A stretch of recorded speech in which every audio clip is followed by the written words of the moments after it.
Welcome to the Golden State Media Concepts, America's Still Beautiful podcast, a weekly news podcast covering all the top positive and uplifting news stories. Are you tired of the same old news? Are you sick of the seemingly endless political spin and negativity? We cover stories that will inspire, uplift, and remind you of the good in the world. Tune into the Golden State Media Concepts, America's Still Beautiful podcast to get all the great and positive news stories of today.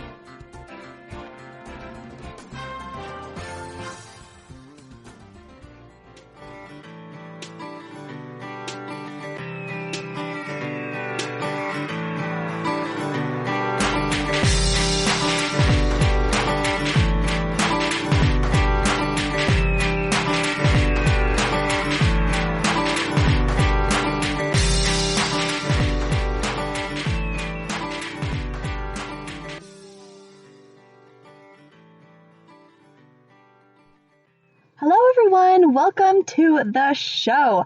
I'm Brooklyn. I am your relatively new host on this show. Don't worry, Alyssa Jo is still with us. She is amazing and she's going to continue to bring us incredible content. But my name is Brooklyn and I'm here to host today's episode of the GSMC America's Still Beautiful podcast, brought to you by the GSMC Podcast Network. I am so excited to get started. Again, my name is Brooklyn, and I'm just so excited to be here.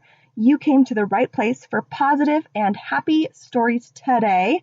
So let's get started. We have some amazing themes going on our list. We have feeding hungry people in a pandemic, the incredible emotional support of being found online, and the official list of America's top 10 favorite snacks. All right, let's get right into it. Our first story today comes from the Bay Area of California. It's all about how an amazing group is figuring out how to deliver thousands of meals to people at a food drive every single week. So this is in the East Palo Alto area of California, and people are working hard to build a better Bay Area in the communities, especially during the coronavirus pandemic. So thanks to volunteers, there are meals given out at a nightly food drive. That means people in need can just come up in their cars, drive up, and they will be able to request food being loaded right into their cars. It's a really amazing thing that they are doing, and it's so amazing to read about. It's held at the Boys and Girls Club of the Peninsula, so that is in East Palo Alto, and food is donated by the Second Harvest Food Bank. So all this food that people continually take to the food bank and donate there in large or in small numbers are gathered up and distributed into boxes, and then people can come through and pick it up when they need it. Especially it's a really difficult time when a lot of people in the area have lost their jobs or don't have access to the food that they need. They can come in and get it. Especially during the summer months, some families are struggling because they no longer have access to the free lunches that the schools were able to provide for their kids, and so they need somewhere else to turn for the food that they are in need of. So this amazing, incredible food drive is going on every Friday night for them, and it's an opportunity for them to get the food that they need. So lots of people are coming through, but a ton of people want to go over and help. It is absolutely amazing. So the Boys and Girls Club of the Peninsula Senior Director of Operations, James Harris, had this to say about how many volunteers come in and how they're trying to handle how many people want to help out. He said, "It has become a tough ticket within the city, if you want to call it that, to actually become a volunteer either at this location or at the Redwood City location." So they even have two locations, and people want to volunteer so badly to come and help that they have to limit how many volunteers they have and have to space those out. So what an amazing problem, quote unquote, problem to have. It's really incredible that people are so willing to help. So volunteers come in the form of lots of different types of people, including some former political leaders of the Bay Area. So that might strike a chord, but actually the article reports that it's been a really great experience, because even if some political leaders come of different ideation or they were liked differently by different people. They're still coming together to serve people of their community. And that's really what it's about, right? Being a positive and hardworking member of your community and helping those in need. So it's been a really good example that seriously, like when people are in need, it's not really about politics. It's about family. And a community is a family. And so they're all taking care of each other just like it should be. So it's a really amazing thing. So what the volunteers do is they organize the food right before it starts, and then from the hands of the volunteers straight to the car. More than 120,000 meals have gone to Bay Area families completely free of charge. I just think this is an amazing story. And there's lots of examples of this type of thing going on all around the world. There's some amazing pictures in this article. People are, of course, all wearing masks and gloves and preparing these boxes to come and for people to come and get the boxes of food that they need. Each meal is prepared by local businesses who have seen their own struggles due to COVID-19, but still they're doing their best to reach out to the community and do what they can to really help each other out. So another great quote by Harris is that he says, "A group is only as strong as the individuals." So the strength is on display here in East Palo Alto. They are really helping each other out. They are providing a need for people that are hungry and encouraging them also to go forward and serve their community as they are able. So what a great reminder to do what we can and volunteer where we can to help out. So speaking of amazing food drives, there's another one going on the other side of the country in Maryland. I thought this was such a cute story about two sisters who usually go bowling for their birthday party because their birthdays are really close in date. But this year they tried doing something a little bit different and found great success. So this was so special. 9-year-old Faith and 7-year-old Gracie are sisters, and they held a food drive in lieu of their birthday party. So this year, the girls just decided to, since one of the girls is actually high risk, they decided to do a food drive instead of their usual birthday party. So they're so thoughtful, and they saw kind of an example of how they went to their uncle's birthday party where people kind of drove by, said hi, dropped off presents, so they could maintain social distancing. But one of the girls thought, Grace, 9-year-old Grace, she thought, hey, that was really cool. What if we did that for my birthday, but people brought food so that we could give it to our local church and food pantry so that people can have food that need it.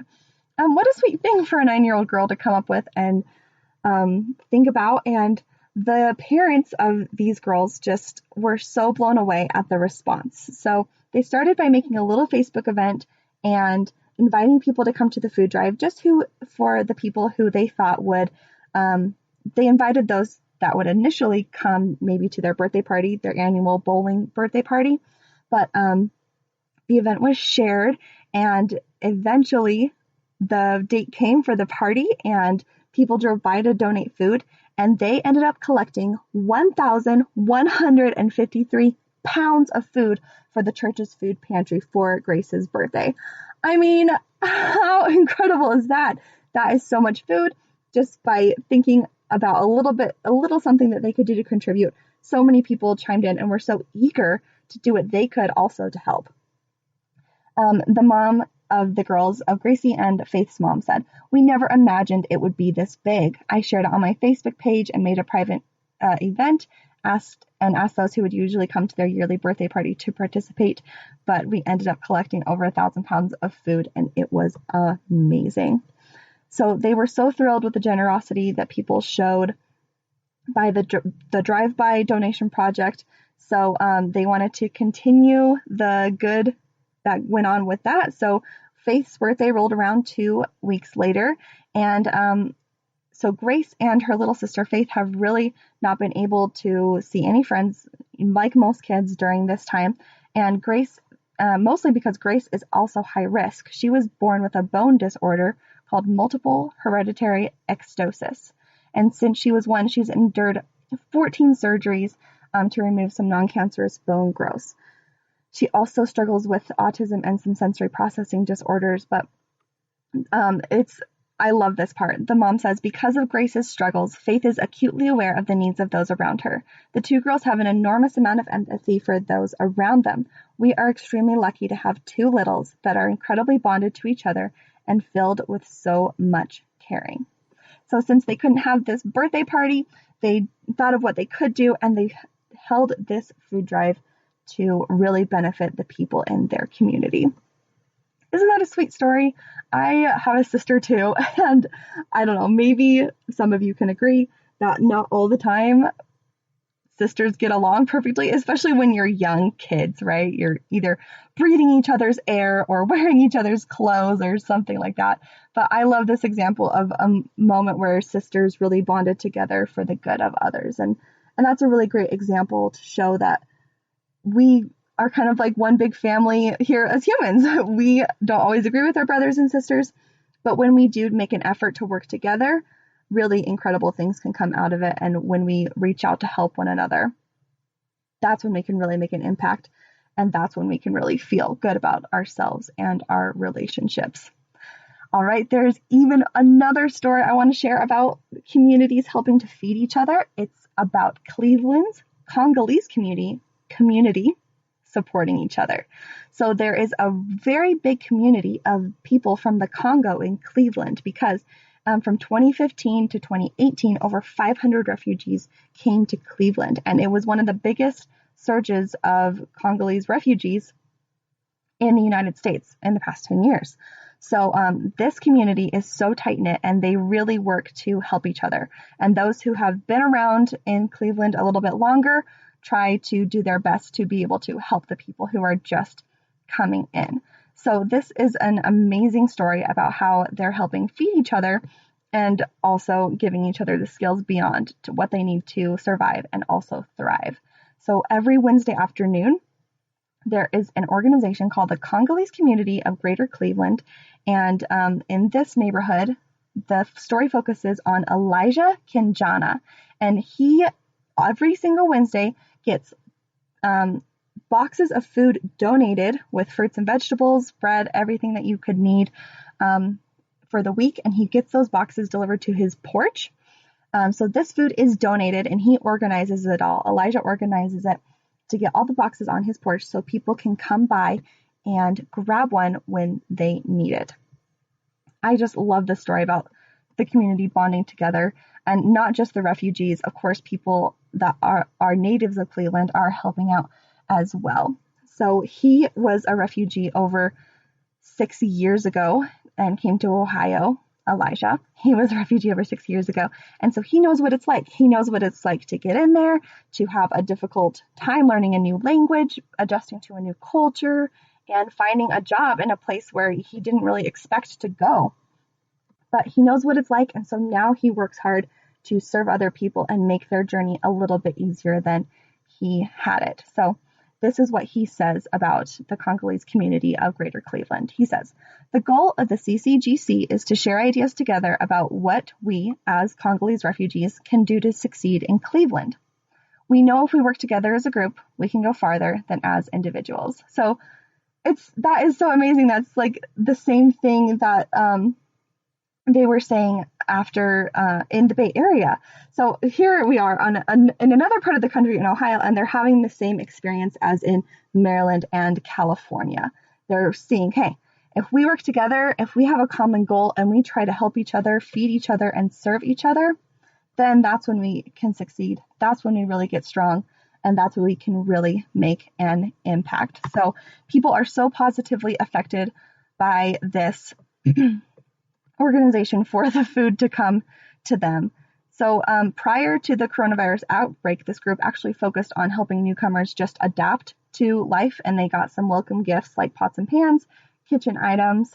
But now with the coronavirus shutting down and many of the Congolese refugees losing their jobs, the group is really focusing in on the important role of helping the Congolese people help themselves, giving them the food that they need, and then also providing them with the tools that they need to progress in Cleveland and share information that they need. So they give information about public health updates.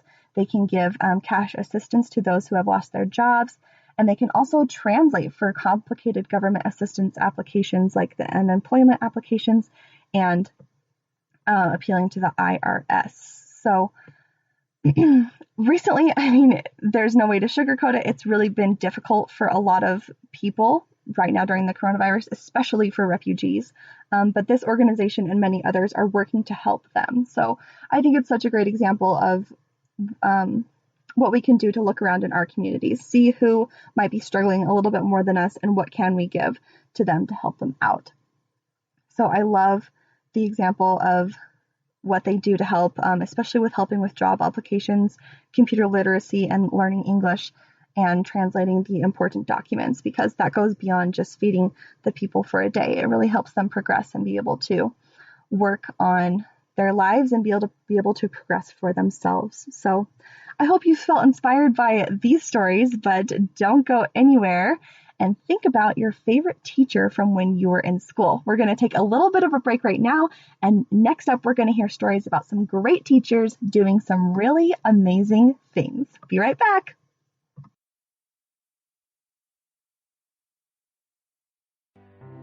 The GSMC Life and Happiness podcast takes you on a journey of exploration. We'll discuss tried and true methods alongside the latest trends of how to best live your life to its fullest and happiest. From psychology to meditation, science to self-help books, the GSMC Life and Happiness podcast will help you to discover what makes you happy and how you can live life being the best you possible. Download the GSMC Life and Happiness podcast on iTunes, Stitcher, SoundCloud, Google Play, or anywhere you find podcasts. Just type GSMC in the search bar.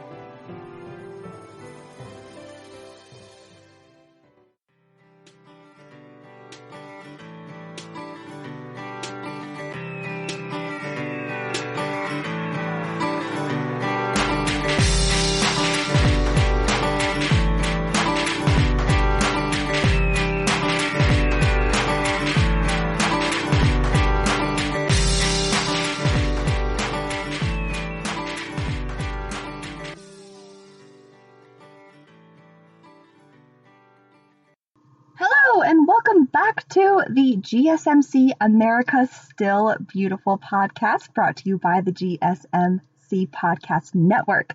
I'm Brooklyn, your host, and I'm still excited to bring you even more stories. And right now, we're going to talk about some terrific teachers. Did you think about one of your favorite teachers from elementary school, middle school, or high school? I think we all have at least one who really influenced us or had a really good effect.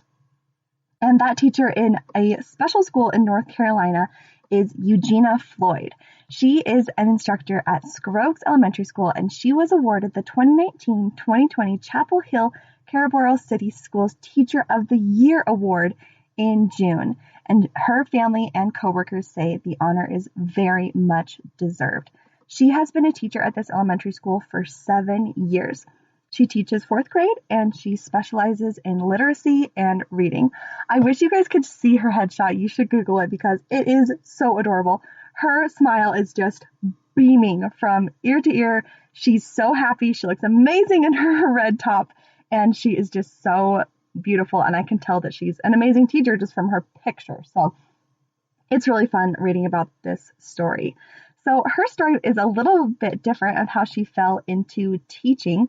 So she has always kind of been good at teaching things, and her mother noticed at a young age that she was really good at teaching the kids in Sunday school. As a young teenager, she would kind of explain concepts to the kids at church, and so other adults in the church noticed, hey, Eugenia is a really good teacher, and her mom always thought, yeah, Eugenia is a great teacher. But it wasn't until she graduated college and became a teacher's aide that she kind of thought about teaching as a profession. So she was a teacher's aide for another teacher, of course. And then one day she said she just kind of had an epiphany and realized at the exact same time that she could be a teacher and that she really wanted to be a teacher. So that possibility opened up in her mind, and the desire rushed in for it at the exact same time. So I think that's a really special story. She went right back to school and she got her teaching license. Not a small feat. That is hard to do. So that is an amazing thing that she did. And now she's been teaching elementary school for 7 years. The feedback from her coworkers and from her students and from her family is just so much happiness. So here's one quotation from one coworker, what she said about how great Miss Floyd is. "There are so many reasons why Miss Floyd is deserving of this honor this year and every year. She is able to provide quality instruction in an engaging, inclusive, and rigorous classroom. She is generous as a mentor and colleague, and a hardworking team player to our PLC, and she is able to connect with all students through her humor and through her compassion." I just love this amazing blurb about her because I feel like we're able to learn so much. I feel like sometimes you kind of get a teacher that you like because it's an easy class, or you don't like because it's a hard class, but it sounds like Eugenia is really able to put that challenging her students into her classroom while also showing them compassion and having a really fun and funny time in the classroom as well. So I think those are some pretty lucky fourth graders. And I'm so glad I'm so glad Eugenia Floyd got this honor. She was honored with a virtual reception, of course, just last week, a virtual reception where friends, family, coworkers, and students were able to tune in to learn about her.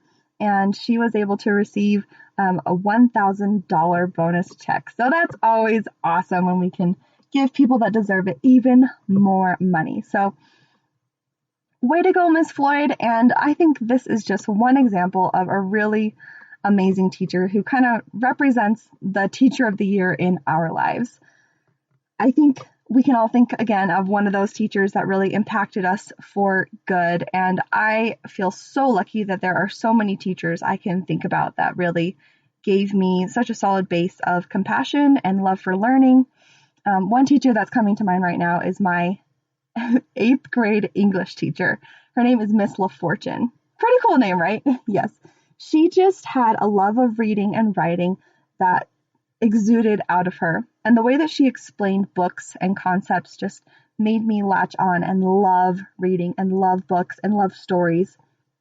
And stories became such an important part of my life as I got older. So I just really love the way that she taught in the classroom, and so grateful for all that she did for me and for our students. And I know that she's still teaching now. She actually teaches high school now. So I'm really glad that her influence is still going strong in the classroom. Of course, there are so many other teachers that I could talk about, but let's talk about another one that is in the news. So the next teacher we're going to be talking about is a story about Kathy St. Clair. She is a teacher who actually has been teaching for 40 years. And this year, she actually retired.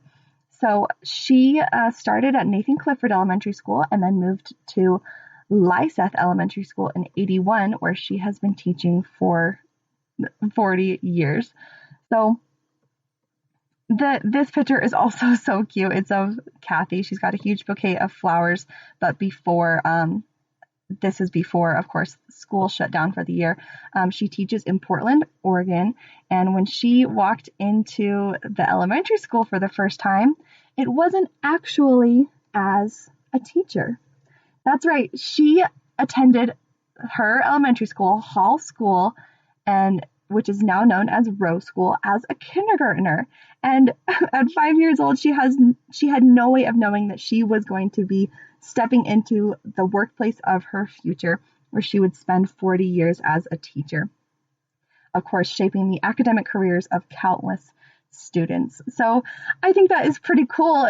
It's not often that teachers get to go back and teach at the same school that they originally loved and learned in.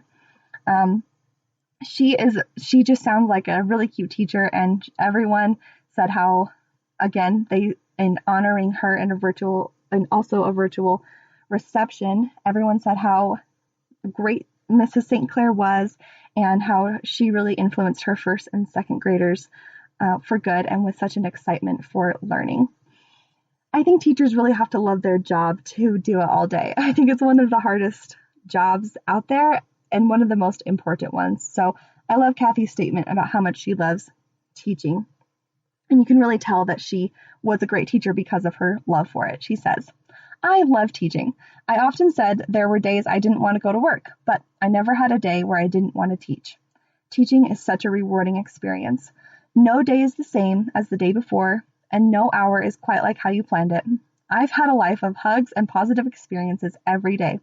It was such a fulfilling career."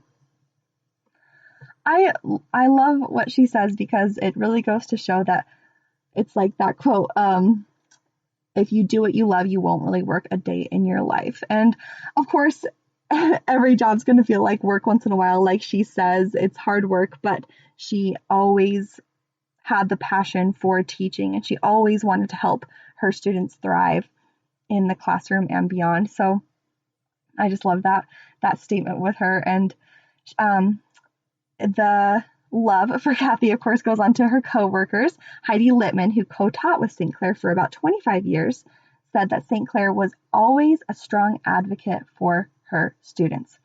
So that is such an important thing because students, although in a classroom of 20 to 35 kids, they always need individual attention. So all of her coworkers say that she really had a devotion to her students, especially those who were struggling. She gave extra time and extra TLC. This is something that Heidi Littman said. I think that's so important too. It's such a special teacher to take the time to actually focus on kids that need a little bit extra help and teach in a way that they are able to learn best. Because not all kids learn the same. And of course, different kids are going to struggle with different things. So that story just absolutely touched my heart, and I'm so grateful for all the amazing teachers in our lives. So these are some great stories about teachers who were recognized for their amazing efforts, but not every teacher gets the recognition they deserve, especially this year. I mean, can you imagine teaching in a classroom full of kids and then trying to translate that into online just within a day? I know that the teachers in my community have worked so hard to try to make learning effective online lately, and they're trying to navigate it as they go into the new year, whether the school is online or in person or a mix of both. Teachers are constantly asked to be versatile and to adjust what they're doing to go with what the students need in the classroom or in their homes. So maybe think about a teacher that influenced you for the better today and write them a little email, send them a note, do something that would help them know that you appreciate them. Be specific and let them know what it was about their classroom that helped. Just a short message will do. And I think if we thank our teachers, they would really like it because they really, really deserve it. All right, I think it's time for another little break from my voice, but don't go far because next we have an incredible story about one girl who instantly created a community of support for almost 2,000 women. Don't go away. Tired of searching the vast jungle of podcasts? Now listen close and hear this out. There's a podcast network that covers just about everything that you've been searching. Hey! The Golden State Media Concepts Podcast Network is here. Nothing less than a podcast bliss with endless hours of podcast coverage. From news, sports, music, fashion, cooking, entertainment, fantasy, football, and so much more. So stop lurking around and go straight out to the Golden State Media Concepts Podcast Network. Guaranteed to fill that podcast itch. Whatever it may be. Visit us at www.gsmcpodcast.com. Follow us on Facebook and Twitter and download us on iTunes, SoundCloud, and Google Play.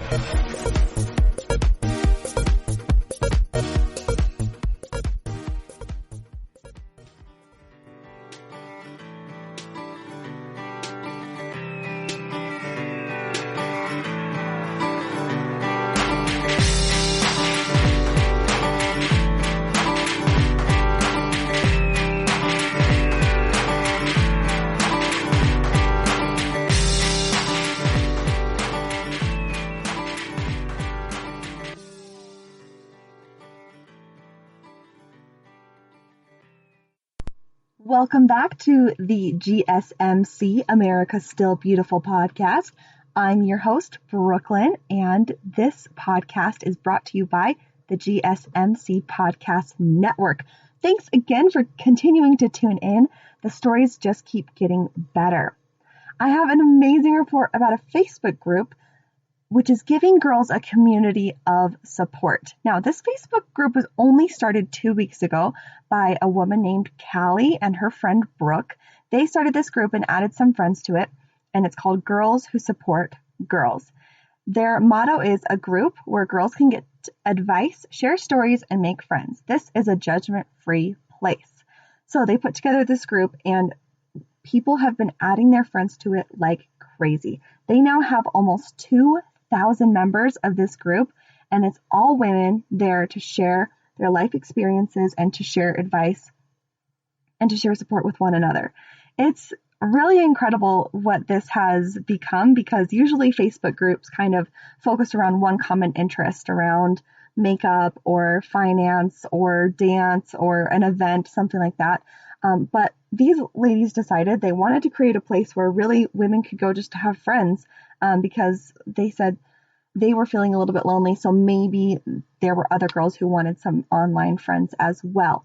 The response has been absolutely overwhelming. So many posts every day of women sharing their experiences, introducing themselves, and connecting to new women in their area and also across the country. It is such an amazing place. So girls will often post on the Facebook page. It's a private group, so girls are encouraged to ask anything that they want. The group is for 18 plus adults only, and they can ask advice about what's going on in their lives or just introduce themselves and meet new friends. There's been a lot of kind of micro groups that have formed based on girls that have similar interests or live in a similar place. There's one really cute post where a girl said, "Here's me and my dog. Let me see anybody else that has a dog." And everyone just shared pictures of their dog, and that always makes everybody's day better, right? So it's a really wonderful place now with just uplifting words for girls having a bad day. The conversations go on through a lot of different comments and with a lot of different people. They have conversations on topics like self-esteem, weight loss, dating, marriage, parenting, body image, education, career choices, health, and overcoming other various challenges. It's common for girls to post what they are struggling with and introduce themselves with kind of what they do, where they're living, their relationship status, but also kind of right up front what they have a difficult time with. A lot of the common themes have been mental health, job loss during the pandemic, or other difficult things.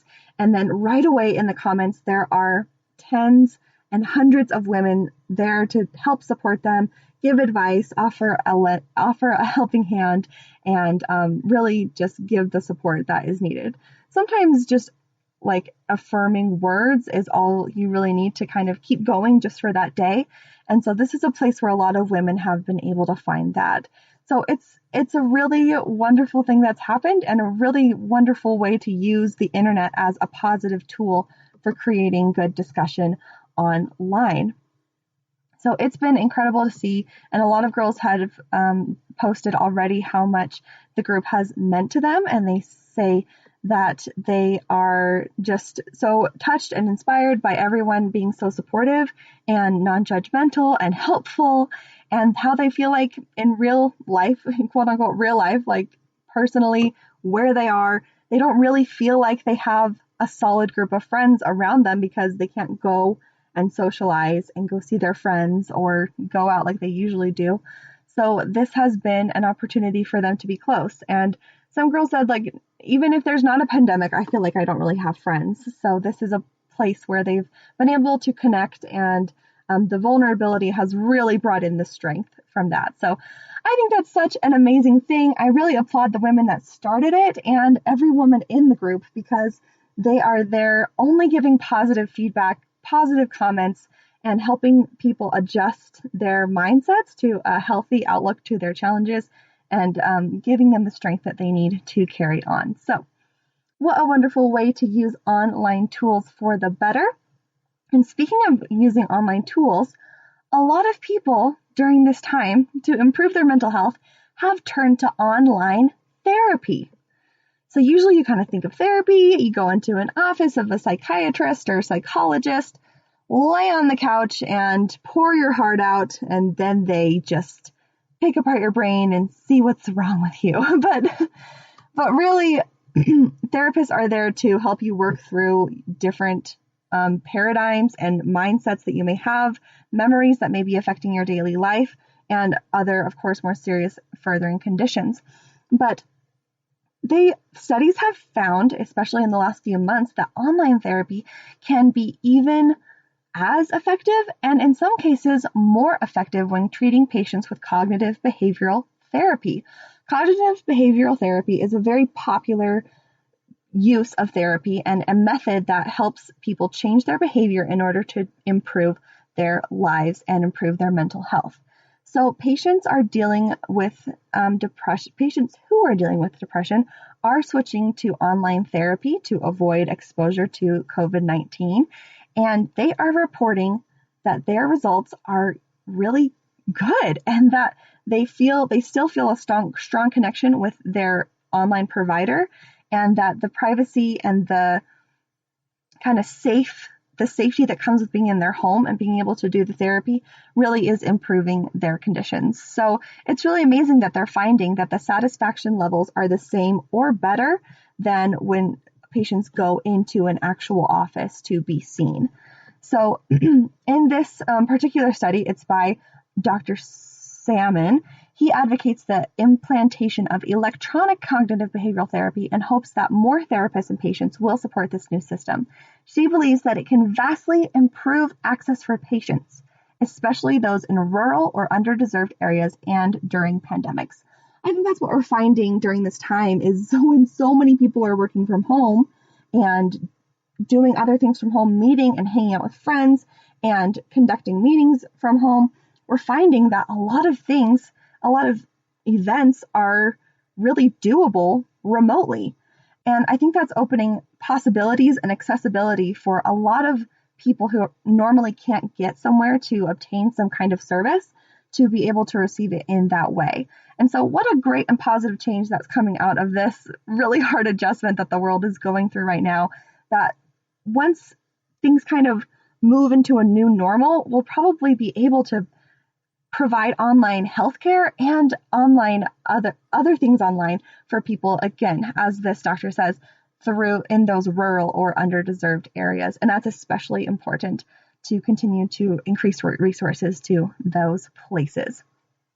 So what a great study, finding really, really great results. And I have a couple other stories illustrating similar points. So this is from a local newspaper in Utah, and it's illustrating how a Narcotics Anonymous group has transitioned their meetings online. Can you imagine? That environment would be totally different online.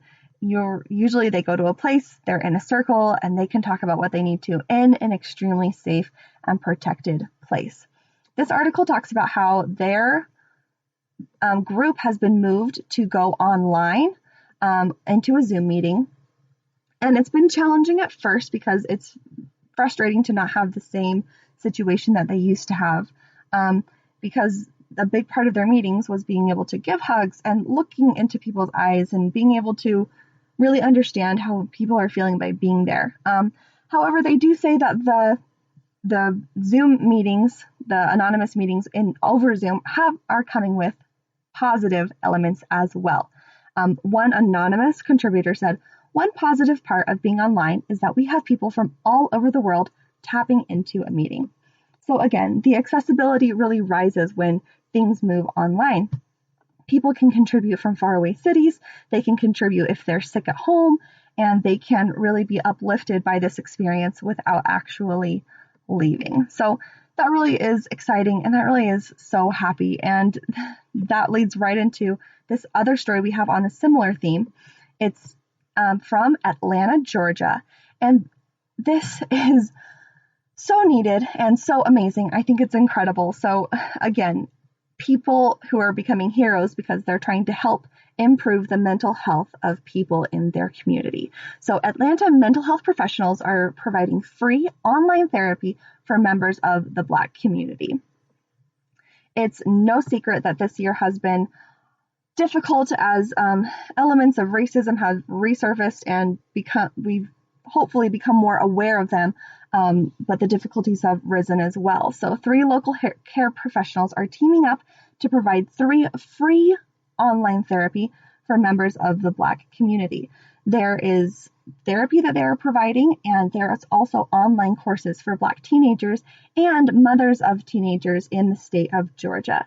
These programs provide these individuals with information that they can use to improve their mental health and to find the resources they need to fight the racism that they are experiencing.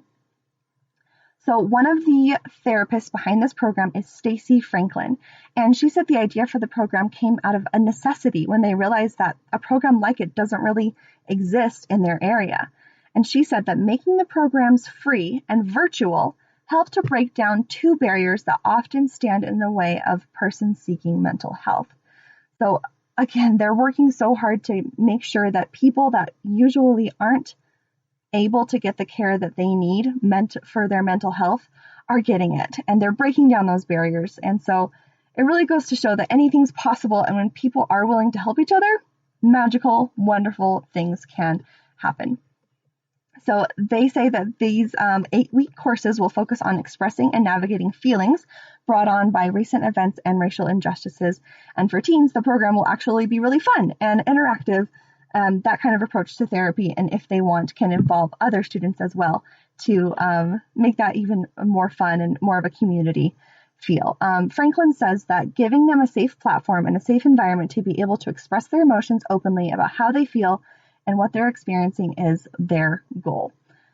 So, of course, what a wonderful thing that they're doing here, using their particular talents to go into the community and find a need and then do what they can to not necessarily fix it right away, but help where they can. So I think that's a lesson that we can all really kind of take and ponder ourselves and think, okay, what talents do I have? What are my strengths, and how can I use them to assist a weakness in my community? I think families are really built that way, is different siblings and parents will have different strengths, and that will help to uplift each other. You really find that in families a lot. So I just love all those stories. Mental health is so important, especially, of course, right now when we're all feeling a little bit isolated.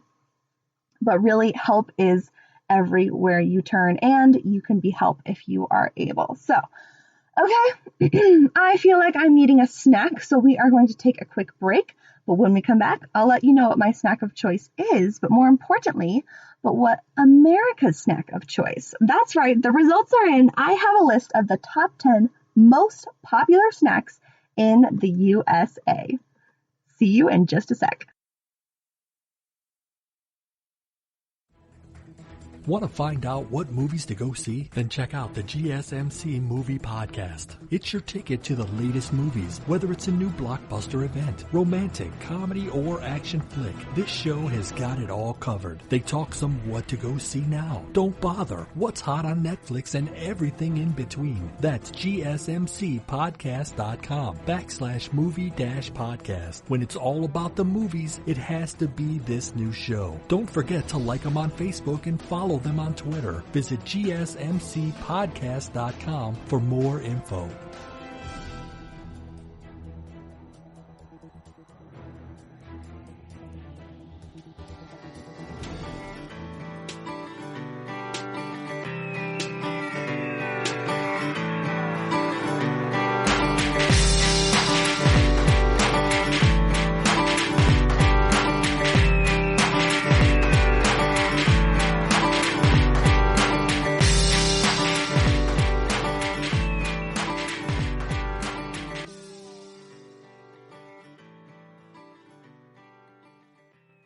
Welcome back to the show, ladies and gentlemen. You're listening to the GSMC America's Still Beautiful podcast, brought to you by the GSMC Podcast Network.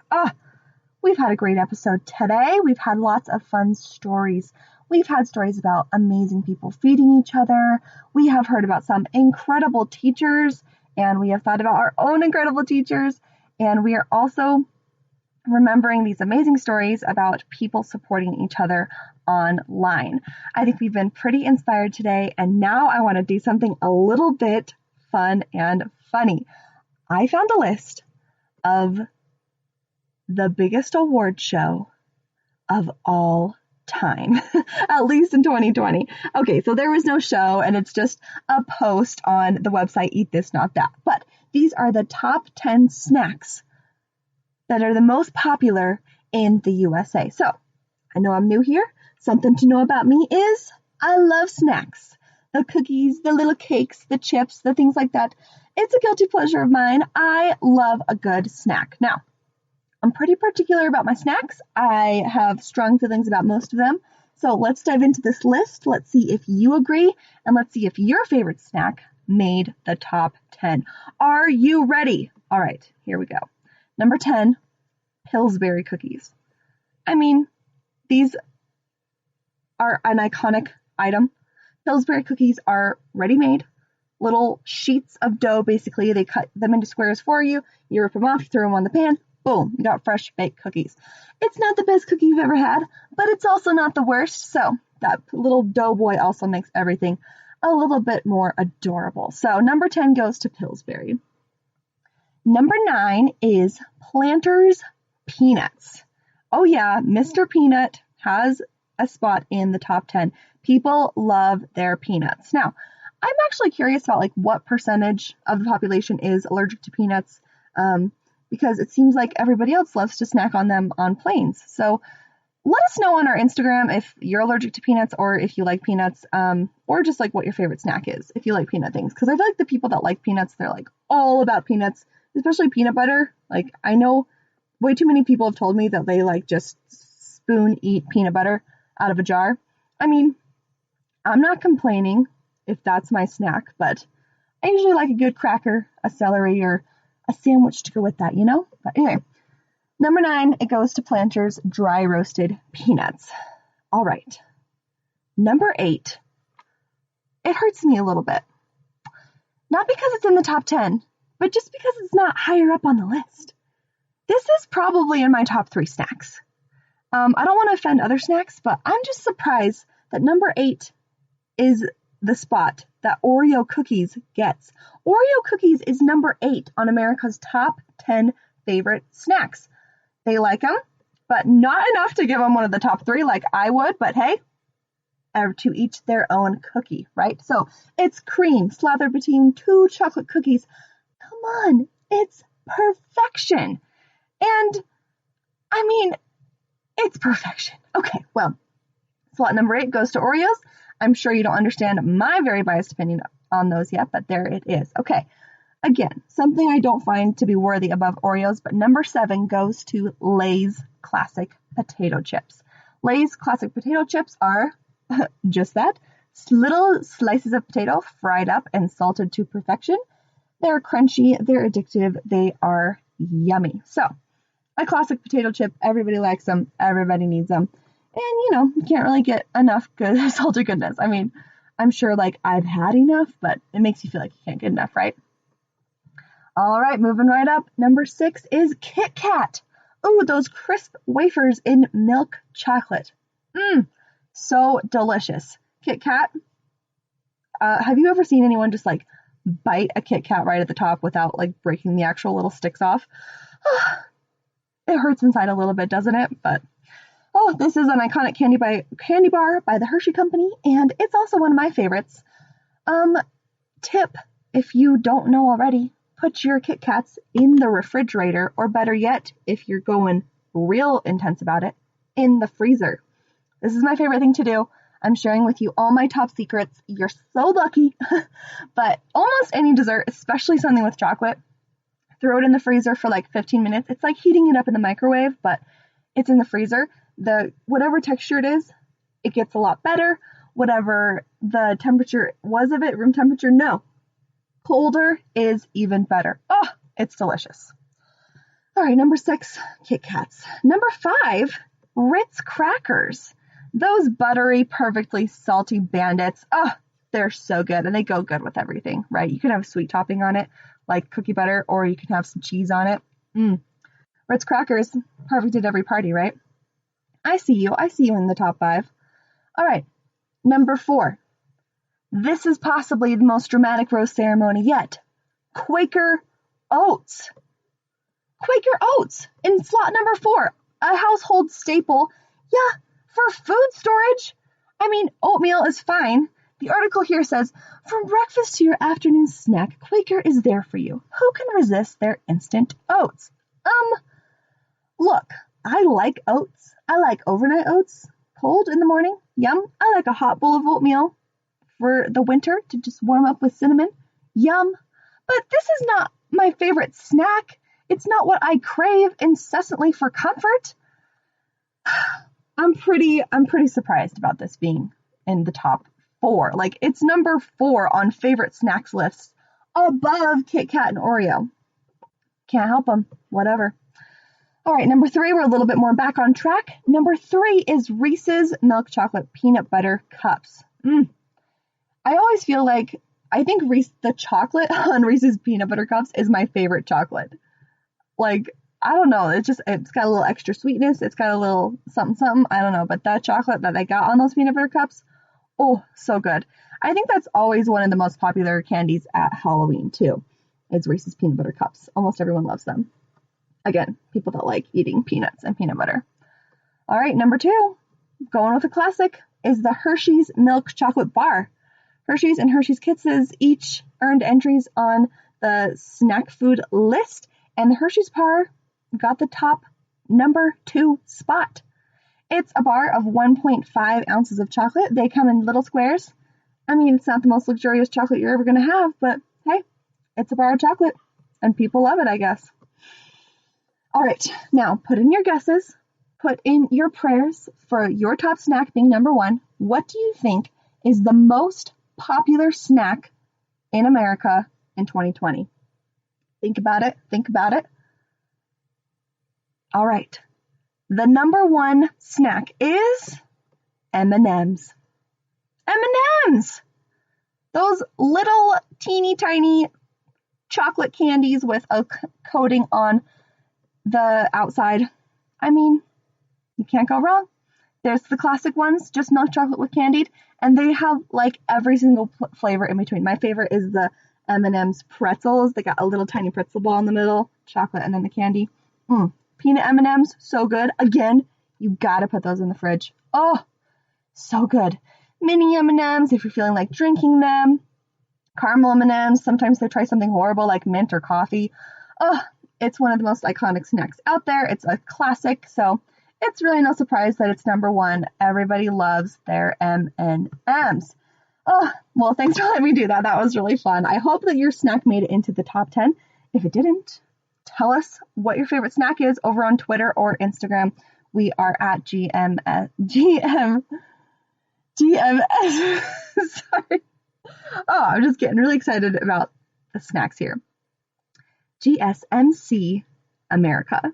That is us on social media. Okay, let's finish this out before I just get too sad about Oreos. I want to give you a happy quote of the day to end here. It's one of my favorites. It goes like this. You've got to get up every morning with a smile on your face and show the world all the love in your heart. And Carole King wrote that.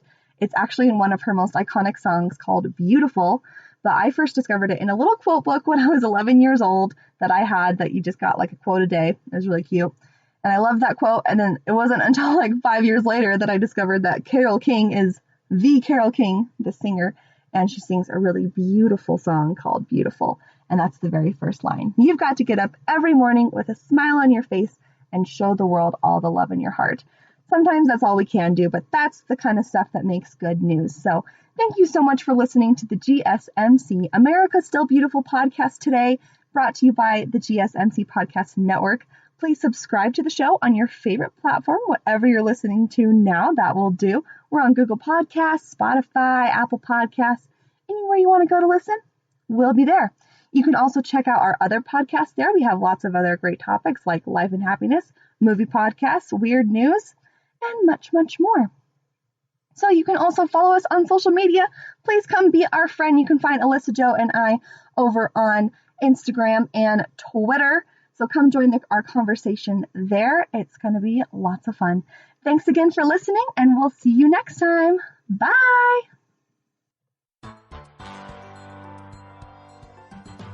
You've been listening to the Golden State Media Concepts, America's Still Beautiful podcast, part of the GSMC Podcast Network. You can find this show and others like it at www.gsmcpodcast.com. Download our podcasts on iTunes, Stitcher, SoundCloud, Google Play, or anywhere you find podcasts. Just type in GSMC to find all of our shows. From the GSMC Podcast Network, from social media news to marketing news, and even weird news, the GSMC Podcast Network has you covered. You can also follow us on Twitter and Facebook. Thank you, and we hope you have enjoyed today's episode of the Golden State Media Concepts, America's Still Beautiful podcast.